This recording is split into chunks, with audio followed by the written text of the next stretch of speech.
One day your old pal Wade's gonna ask you to get back in the saddle again. And when he does, say yes.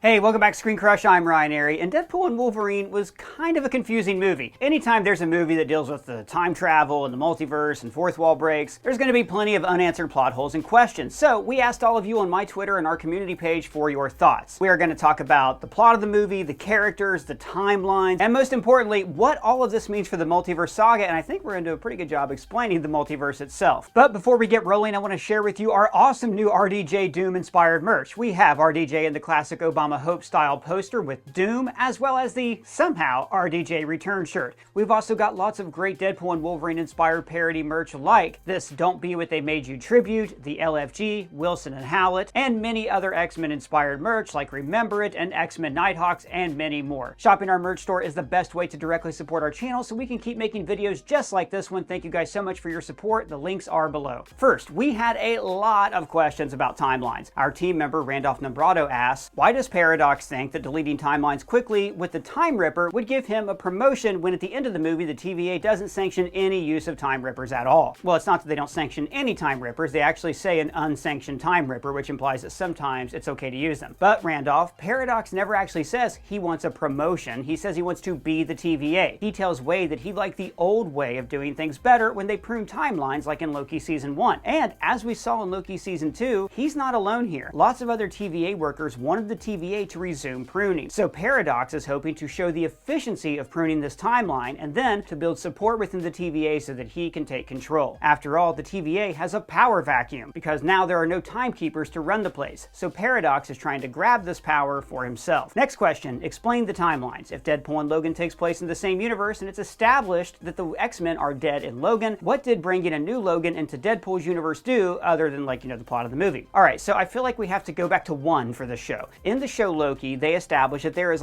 a main timeline. They call it the Sacred Timeline, we call it the Marvel 616 timeline. And there are other timelines or universes, same thing, that branch off of this main timeline. So the X-Men movies, Spider-Man movies, Blade, Punisher, Agents of S.H.I.E.L.D., they all branched off of the 616 timeline, which is like the trunk of a tree. In the show Loki, it turned out that the TVA was actually being run by a guy called He Who Remains, who millions of years ago won a multiversal war with his variants. So the TVA's main mission was to stop his timeline, Universe 616, from branching off and creating more of him. Now this movie tells us that the movie Logan takes place in the future of Deadpool and the other X-Men films. However, Logan is supposed to take place in 2029 and Deadpool and Wolverine takes place in 2024. So technically, there are still 5 years until all the X-Men die and genetically modified corn syrup erases the mutant gene from the Earth. Huh? Along the same lines, one person asked, if this Vox universe is from Logan, but it's the same one from the Deadpool series, then how are Colossus and the Kid alive with the younger X-Men cast if all the X-Men are supposedly dead from that universe? Well,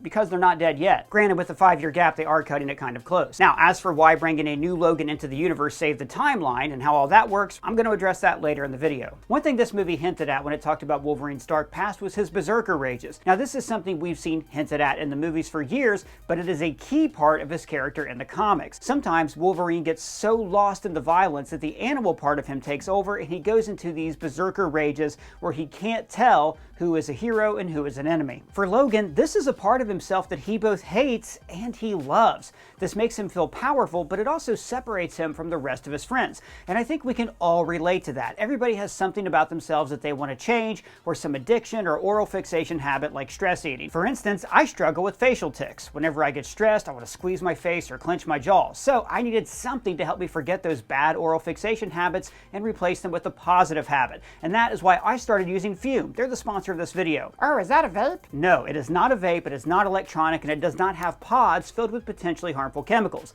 Instead, it has these plant-based cores that are infused with natural flavors to create natural flavored air. You see, the flavored air category is quickly becoming the leading alternative to vaping and smoking. Fume contains no nicotine, it's not addictive, and it contains non-toxic flavors. Instead, it has plant-based flavors like spearmint ice, cinnamon hearts, and my current favorite, orange vanilla. So with flavored air, you can satisfy your oral fixation through a passive diffusion system that does not use electronics, vapor, or combustion. But mostly, I just like that it gives me something to reach for when I feel anxious. It even has these movable parts for fidgeting, making an incredibly satisfying sound.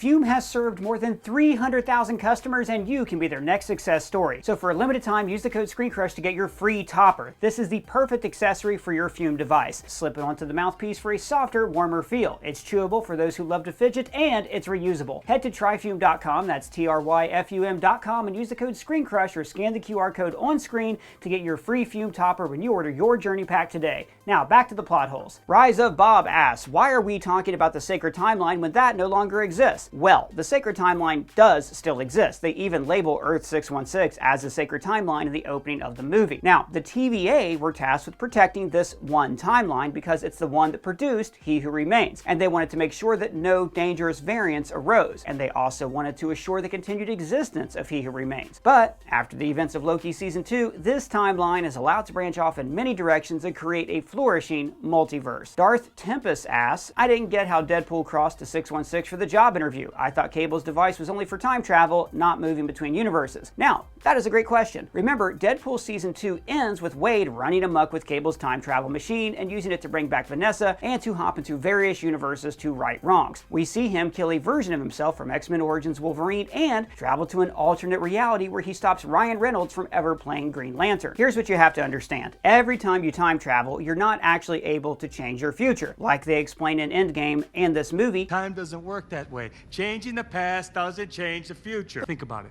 If you travel to the past, that past becomes your future, and your former present becomes the past, which can't now be changed by your new future. Changing your past would change who you have become and then would prevent you from ever being able to change your past. So every time the Avengers or Deadpool travels through time, they're actually traveling to other timelines, or they're creating new timelines when they alter the past. Player 1 Tyler asks, if a timeline unravels after an anchor person dies, what was holding it together before they were born? What if the anchor person is just a person with no regenerative powers and they die of natural causes? So first of all, you have to understand that all of these different universes are actually metaphors for movie franchises. Earth 0005 isn't just the X-Men universe, it's the X-Men film franchise. So, metaphorically, Logan was the pinnacle of that franchise. Once Hugh Jackman left the series, well, the franchise had nowhere to go. In the movie, Paradox says that Logan's death was so awe-inspiring that it sent shockwaves throughout the timeline, which led me to believe that it's unusual for this kind of thing to happen. Essentially, the reason his sacrifice ended this universe is because there was no way anybody could ever top that performance. It would be impossible for the Fox X-Men universe to pass on the mantle of Wolverine to a new, younger actor and keep the franchise going. So the reason that the 616, the MCU, is the sacred timeline is because, theoretically, that franchise is going to run forever no matter how many actors they lose. Because, you know, they'll just always bring the actors back as Dr. Doom.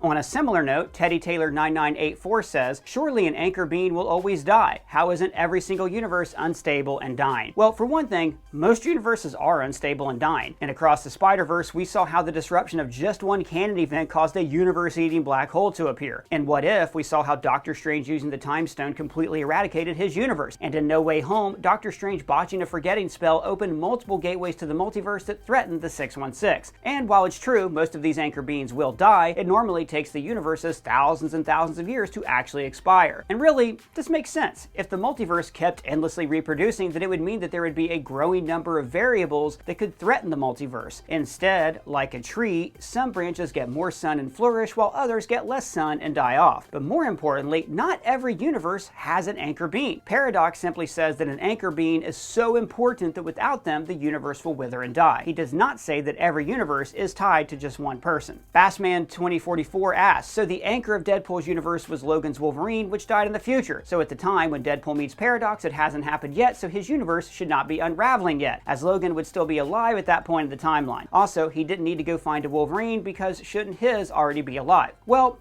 you're thinking about time in a linear way. The TVA exists fourth dimensionally, meaning that they see all of time as if it's happening at once. That's the proper flow of time, and it happens again and again and again because it's supposed to. So it doesn't matter that Logan hasn't died yet when the movie starts. He will die in the future, and then that event will lead to the universe slowly degrading. See, the TVA, like us, have access to every single movie in the Marvel canon, so they know that Logan's going to die in this future. And yes, Wolverine is still alive in this timeline. We can address that later, and we also have a video coming out soon that addresses the same question ad nauseum. Sean Davidson asks, what happened with the 616 Deadpool? And what happened with the universe with the X-Men that the Marvels ended up on with that CG beast? Great questions. 1. There is no Deadpool native to Earth 616. That was the Deadpool from Universe 10005. He's even wearing the same time travel device that Cable wore on his wrist. As for the universe at the end of the Marvels, we don't know yet. That could be this newly restored Fox X-Men universe, or it could be a totally different universe with variants of the X-Men. My guess is we'll find out in Avengers Doomsday and Avengers Secret Wars. Vin Pinto asks, how come Logan's presence won't cause an incursion in the long run? So an incursion is caused when, you know what?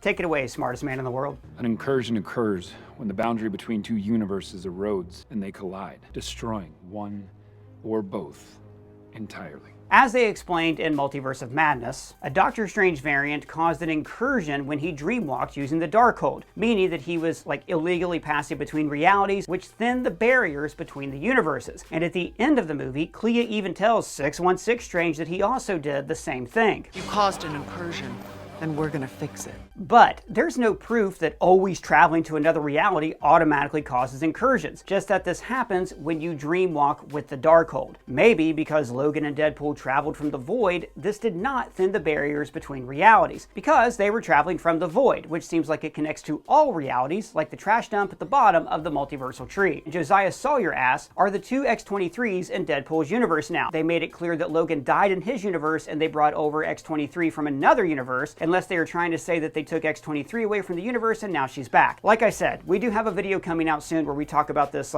in a lot of detail. But here's what I think happened. I think that when Deadpool and Wolverine saved the universe, they created a Nexus event. A Nexus do what now? A Nexus event. In the show Loki, we learned that Nexus events are caused when someone creates a branching timeline. And this can happen in a couple different ways. So you know how I said that the TVA already know the future? Uh-huh. Well, if someone makes a decision that alters that known future, like they kill Hitler too early, then they don't actually change that known future. Instead, they create a branching timeline. This also happens when the Avengers time travel. So there's a universe out there somewhere where Thanos disappeared from existence because he was snapped away by Tony Stark in Earth 616. I think that Logan and Wade created a Nexus event that caused their timeline to branch. So all the stuff that happens in Logan, the dead mutants, X-23, his death, all of that now takes place in a branched timeline. That Wolverine continues along that timeline, which eventually will die, while Worst Wolverine becomes the main Wolverine of this timeline. The main point is that Wolverine and Deadpool are around to be in the MCU, and sometimes it's best just not to think about these things too much. But Deadpool's not in the MCU. He is in the Fox universe. Aha, not true. This movie establishes that all of these franchises and universes are all part of one singular Marvel Cinematic Multiverse. It's just that this universe is now more of a multiverse that includes these other universes / franchises. So those are the questions about the multiverse and the timeline, but we also had a ton of questions about the actual plot of the movie, which did get lost in all the smashy cuddy. Robert Downey Gooner asks, hey, maybe I forgot something, but why were Wade and Vanessa broken up at the beginning of the movie? Oh, you're not wrong. This was not shown very well in this film. At one point, we see Wade's memories of their breakup, but it's a subjective point of view that, shows events as he imagines them and not how they happen. So ultimately, the film is really unclear on how and why they broke up. Basically, though, Wade wanted to join the Avengers in the 616 universe. Just like in the comics, he wants to prove that he is a hero and not just a running gag. He wants to matter. So when they turn him down, he withdraws from Vanessa and they drift apart. She tries to get him to care about something and he pushes her away. MC Fatman says, probably not a plot hole, but how was Wade able to dismantle Logan's skeleton? Great question. Logan's skeleton is covered in adamantium, but his ligaments, tendons, and cartilage are not. Without his healing factor, those fleshy bits that hold his bones together would have rotted away faster than Jonathan Major's career. Jawan Pedro 377 asks, why do you not inform the Avengers about Wade? Well, how do you know Happy didn't? But honestly, we've seen in shows like She-Hulk that there are a ton of randomly powered super people running around the Marvel Universe. I think it makes sense that Happy Hogan would be like the first layer of a vetting process, so the Avengers didn't have to interview every single applicant. I like how Happy has basically become the Phil Coulson for the saga. He's the connective tissue between different franchises. Darren Peterson asks, Deadpool said he couldn't get into the Avengers or the X-Men even though Colossus was begging him to join the X-Men in the first two Deadpool movies. That's true, but remember, in Deadpool 2, Wade even becomes an X-Men trainee and has to wear a special jersey. But as soon as he killed the people who ran Rusty's orphanage, he blew his chances of becoming an X-Man. And this is actually one plot thread that did carry through all the Deadpool movies pretty well. When he meets Vanessa, Wade believes that he's not worthy of anything. Your crazy matches my crazy.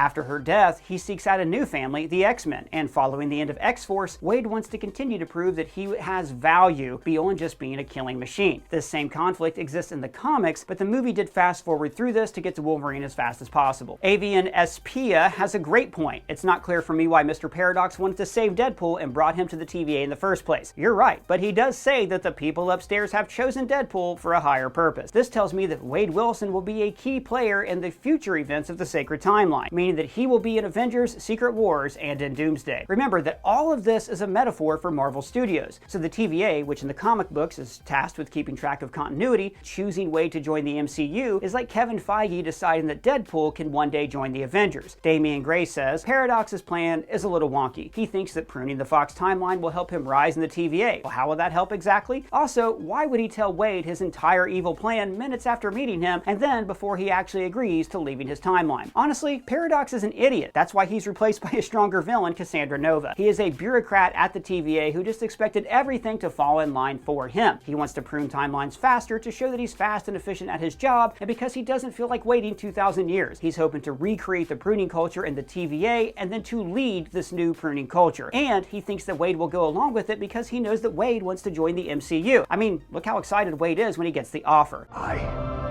am Marvel Jesus. Ryan Green asked, is Henry Cavill the new Wolverine moving forward? Deadpool made a joke of something along the lines of, don't worry, we'll treat you better than the other guys down the street. I mean, no, he's not. Hugh Jackman is going to be Wolverine for the rest of the multiverse saga. They're gonna make him do this till he's 90. I think that they left the door open for Cavill to be Wolverine in the future if he wants. But he will be in his late to mid 40s when Avengers Secret Wars is released, so I could see him wanting to move on from superhero movies. I mean, this was a fan service cameo like John Krasinski is the smartest man in the world in Multiverse of Madness. Cannon Blackwell has a great question about Loki. So this movie takes place in a post-Loki Season 2 timeline, but there's still the void at the end of time, and Cassandra Nova has been there this whole time and can apparently get out whenever she wants. But Loki did not run into her or the army of Deadpools that roam the void. Also, how did we not see any Lokis in this movie? So, let's break that question down. During Loki Season 1, the TVA was still ruled by He Who Remains, so the TVA dumped all the variants in the void to be consumed by Alioth. In Loki Season 2, Loki essentially overthrows He Who Remains and takes over, watching over the multiverse, but the void still exists. We even see Ravonna Renslayer in the void moments before Alioth eats her, so everybody who was sent to the void is still there, and Alioth still eats things that are sent to the void, except now the TVA is more of a watchdog organization and not a police state. They ensure the natural growth of the multiverse. If a universe is going to die of natural causes, then they prune characters who would fight to prevent that death. That's why Blade and Elektra are in the void. This is why they have made a deal with Cassandra Nova to help them make sure that these troublesome variants are pruned and don't escape. The reason there are no Lokis in the void is probably because Alioth ate them all, or they're just not sent there anymore. Or more likely, the void is probably infinite, so it's just too big for us to see all the characters who were sent there. Leroy asks, how does Cassandra know so much about Charles to the point of resenting him a lot if she got banished so early in her life? So there's two answers here. There's the comic book answer and then the movie answer. In the comics, Cassandra is actually an extra-dimensional being who replicated Charles' cell structure in her mother's womb, and then fetal Charles fought and banished her. The fetus was miscarried and grew up in a sewer. So because she was a being from another dimension, she had full knowledge of what happened to her. The movie answer is that she's so gifted she remembers being in the womb, and she even says that they have gotten a few Xaviers in the void. So she would have read their minds and learned about his past and the X-Men. Frank Bavona asks, if Gambit was born in the void, why did he have that accent? Also, where is he now? Okay, so we don't know for sure that Gambit was born in the void. He says that he might have been born in the void. Basically, it's hard to tell. So essentially, guys, Channing Tatum's Gambit is a concept that was never allowed to even exist. And here is where we're getting into the idea that these universes are not literal lines that are being pruned. Those lines and these people are representations of physical realities and also representations of ideas. He has that accent because that's Gambit's accent. And as for where he is now, Wade did make a deal where he asked if his friends in the void could be spared. So this implies the TVA either moved them to the 10005 timeline or they were restored to other timelines. I assume this means that Gambit is off in the multiverse, confusing the hell out of people with the way he talks. Yetta Zachariah 9377 asks, how is Laura / X-23 in the void? Why is she in the void? Same answer as before. The TVA went ahead and pruned heroes who would have fought to keep their universes alive. Okay, so why did the TVA want those universes to die? So the movie never says why, but we have a theory. In Multiverse of Madness, we learned about incursions, when universes collide and destroy one or both universes. I think the TVA, which can see both the future and possible futures, is preventing incursions to make sure that universes die of their natural causes. Like for instance, if some hero found out their universe was dying, then they might try to travel to another universe, triggering an incursion that would then destroy both universes, essentially causing rot on the multiversal tree. So to prevent that, the TVA prunes the variants who would stir up trouble in the multiverse. The Outlaw King asks, Laura from Logan Earth shows up and is okay with working with Deadpool after he desecrated her Wolverine's remains. She probably doesn't know he did that, but what TF? Well, like we saw in the movie, Wade has a habit of doing bad things and then lying about it. He lied to the Fox refugees about Johnny Storm, for example. But also, because this is the multiverse, I'm going to say that it's hard to know if this was really the Laura from Logan or if it was the Grave from Logan. They probably were, but maybe not. Scott Campbell asks, how did Cassandra not detect Deadpool and Wolverine moving in to interfere with their plan? Simple.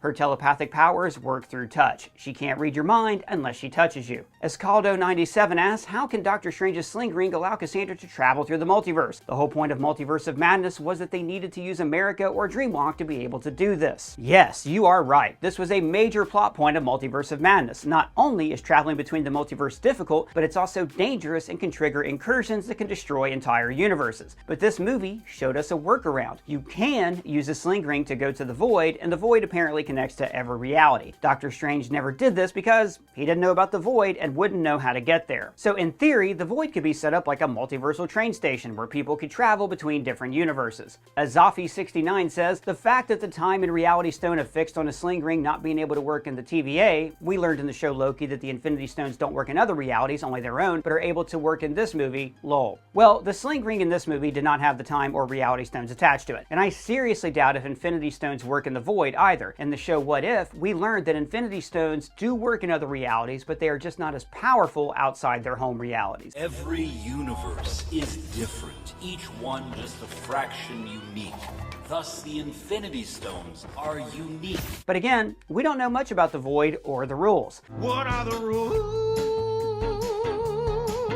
So you can't be mad at Marvel not following the rules while they're literally explaining the rules to us. Strange X9 says, at the Battle of Giant Man's Bones, it's a great name for it by the way, Alioth swallows up seemingly everyone, but Wade and Logan get through the portal. How did Cassandra Nova survive being shot all those times, and how was she not swallowed up? And were the heroes and villains there also swallowed up? Alioth works for Cassandra Nova, or rather she can tell Alioth not to eat someone. Earlier in the movie, it's established that her minions all have immunity because of the deal she struck with the TVA. The Human Torch says, in the void, you either work for Cassandra or you're food for Alioth. As for how she survived being shot, as soon as her telekinetic powers kicked in, she used them to heal herself. Now, along those same lines, Pete asks, probably easy to explain, but how did X-23 not get devoured by Alioth when the sling portal was open? So I think this is very easy to explain. The TVA opened up portals just before Alioth eated everybody and then brought them to safety. Remember, the TVA sees all of time happening at once, so they have the ability to intervene in events when it's necessary. In Deep Central asks, in the final battle in the street when the Deadpool Corps show up, is that meant to be the streets of the TVA? How does Peter show up? It's just a subsection of the TVA where Paradox operates, and that's where we see the whole in-movie TVA. It was pretty murky for me unless I missed something. Yeah, you missed something. That was on Wade Street, where he and Peter rode their bicycles earlier in the movie. The TVA set up the Time Ripper in that subway station so that they could stay close to Wade and keep tabs on him. And the Deadpool Corps show up because Cassandra Nova sling rings them into this universe. Gifted Geek asks, the whole Time Ripper thing is totally confusing. Paradox said it's being made ready in secret, but Hunter B-15 knew what a Time Ripper was and knew that a Time Ripper was being activated in one of the TVA's locations. Yeah, Paradox did not invent the Time Ripper. It's implied that the TVA used them all the time and probably destroyed all of them when they changed their mission from pruning timelines to pruning the multiversal tree. But now, Paradox has built a new Time Ripper out of the reset charges that we saw in the show Loki. Michael vs. Time asks, I could be wrong, but after Loki Season 2, why does the timeline on the TVA not look like a branching tree? I can't remember if the timeline monitors changed. Also, why go through the effort to make the big antimatter thing when the TVA have access to prune different realities in seconds? Great question. 1, like I just said, the TVA got rid of all their pruning charges, so that's why Paradox had to build a Time Ripper from scratch. 2, You are right. In the last episode of Loki, the TVA monitors do change to make the timeline look like a tree, or actually kind of like a singularity or a black hole. But Paradox kept his monitors the same because he preferred the old way the TVA did things. Remember, his entire operation is off the books. The TVA higher-ups don't even know what he's doing. And Paradox is so obstinate that he still uses terminology like the sacred timeline and chooses to show individual branches of the timelines like they did in the old days. Punk-Ass E asks, why didn't Logan use his claws to break through the glass and open the door? I clearly got nothing. Yes, I wondered that too, but then I realized he must have eventually used his claws to get through the door, and that's how he got in so fast. The question is, why the hell did he wait so long and he bashed the door at first instead of just cutting through it? Dr. Mekhi asks, how does Cassandra Nova destroy a universe that she's in without destroying herself? My guess is the Time Ripper automatically protects its operators as a failsafe. After all, the TVA agents were there on site to operate it, so they must have some kind of contingency like that built in. Red in Sion's asks, how was Logan drunk? His healing factor wouldn't let him, right? Well, in the comics, Wolverine can get drunk, but only for short periods of time before his body processes the alcohol. In fact, this Wolverine variant even says that the night the X-Men died, he staggered home drunk from a bar. So maybe, because he's a variant, his weakness is that he is more susceptible to alcohol. Yeah, like Uncle Frank. Yes, like Uncle Frank.